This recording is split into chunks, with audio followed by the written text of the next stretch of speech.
শুধু দর্শক আসসালামু আলাইকুম। কানাইপুরা হয়ে গহুরচাঁদের পোল পর্যন্ত, গহুরচাঁদের পোল হয়ে রসরঞ্জন হাওলাদার বাড়ি পর্যন্ত যে খাল কাটার প্রকল্পটা চলতেছে, সে কাজ বর্তমানে চলতেছে।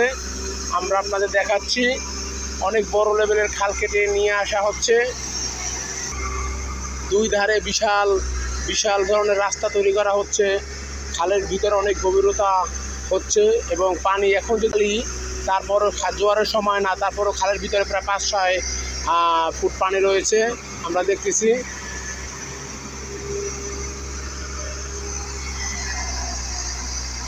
অনেক অনেক গভীরতা আপনারা দেখতে পাচ্ছেন, কত ফুট গভীরতা আছে এখানে।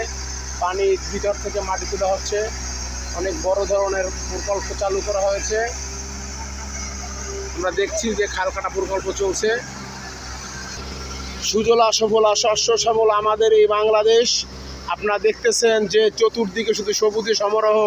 ইরি লাগিয়েছে লোকজন। এই ইরিকে কীভাবে পরিপূর্ণভাবে পানি দেওয়া যায় বা সেচ প্রকল্প সেচ দেওয়া যায় ভালোভাবে, সেই প্রকল্প সে অনুযায়ী যে প্রকল্প নেওয়া হয়েছে, শুধু কৃষকদের বাঁচাও দেশ বাঁচাও একটি প্রকল্পর মতো এই ইরি খেতে পানি দেওয়ার জন্য মূলত প্রকল্পগুলো চালু করা হয়েছে এবং অনেক ব্যয়বহুল হলেও খাল কাটা হচ্ছে।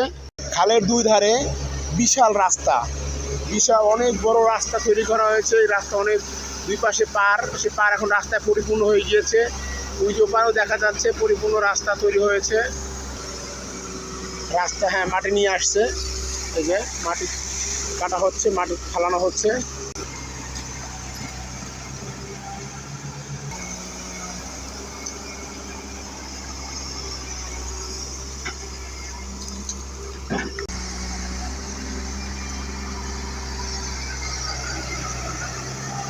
হিসাব করে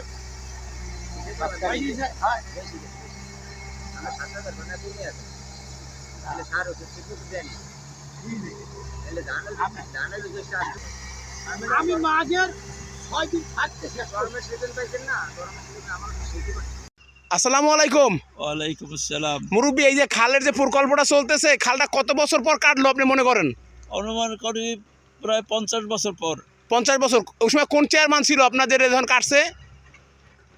ততটা তো খেয়াল নাই। 40-50 বছর পর কাটছে। হ্যাঁ, 50 বছর পর। বাপরে। শুধু দর্শক, আপনারা যে খালটি দেখতেছেন, এই খালটি মোটামুটি প্রায় 50 বছর আগে কাটা হয়েছিল।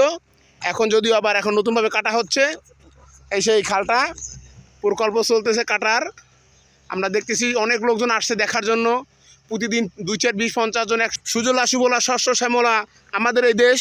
এই দেশটা মূলত আপনার এই যে দেখেন, আপনার সবুজে সে আছে ধান ক্ষেত। এই ধান ক্ষেত মূলত ইরি করার জন্যই মূলত আমরা এই আমাদের দাবি দেওয়ার কারণে সরকার প্লাস অন্যান্য প্রতিনিধি যারা আছে, এরা মিলে খালটা কাটার ব্যবস্থা করতেছেন।